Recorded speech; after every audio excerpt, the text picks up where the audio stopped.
I see that we have Ypsilanti City Council Representative Annie Somerville standing by, and it's important to hear from Annie this year. This attempt at hash bash and emulating hash bash as much as possible is based around those who would have spoken here this, at the diag this year, and some historical aspect and stuff. And there's not too many new people here, but every year somebody does a few things that get some notice that's very helpful with the community. And one of the things I really appreciate that Annie did is to expand on the social equity side of things in a local ordinance, beyond the mandates to the state. And that was very commendable. But without further ado, Ypsilanti City Council Representative Annie Somerville. Hi, everyone. Can you hear me okay? You're good. Sounds good.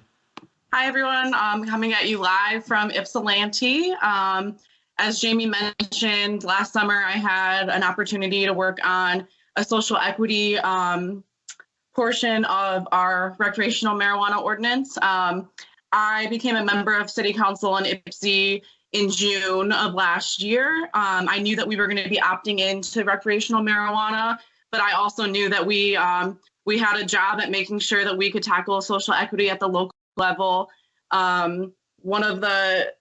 First, I want to give a shout out to my council member colleague, Steve Wilcoxon, who worked on that with me.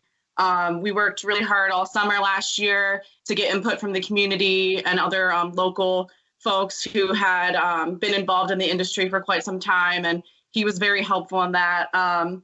We were able to come to a conclusion that we wanted to set aside retailer permits for folks who qualify for the state social equity plan. And to do that, we aren't making those available until January of 2021. We wanted to make sure to level the playing field for folks who were left out of the medical industry. And to be specific, Black people and women were left out of the medical industry in terms of ownership. So that was one way at the local level I thought that we could be helpful in making sure that recreational businesses are more representative of our community. The other really important piece that I'm really proud of, I'm on City Council, I represent Ward 3, I'm a renter, and I believe that another piece of social equity is making sure that people are not further criminalized now that recreational marijuana is legal. And in order to do that, we need to allow people safe places to consume. And I fought really hard to make sure that the city of Ypsilanti allows social consumption facilities. And we have not permitted those yet, but people did apply when our application time period was open this year. And I'm hopeful. Things are a little difficult right now because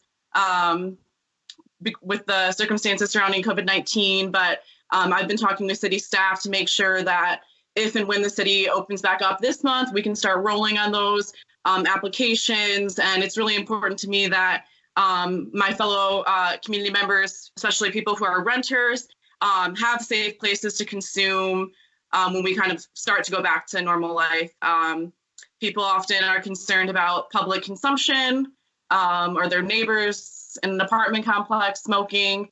And I think by us allowing social consumption sites, we are going to really get rid of those worries and make sure that people are not further being prosecuted for cannabis consumption. Yeah, I think that's all I have to share. I'm really glad to be a part of this. Our recreational marijuana ordinance isn't perfect, and I'm hopeful that we can fix some of the pieces that are not perfect, but I think it's a pretty good start in the city of Ypsi. And I hope that other local communities will look at our social equity policy, the other aspects of that, and really adopt some of those, especially the communities that never opted into medical. You have a blank canvas, and you can really, really, really utilize your power at the local level to make sure that adult use, recreational marijuana sales and business practices are equitable for all, but most importantly, Black people and women. Excellent. Thanks a lot, Annie, really appreciate it. I'm glad that you're participating this year, and that was some great stuff.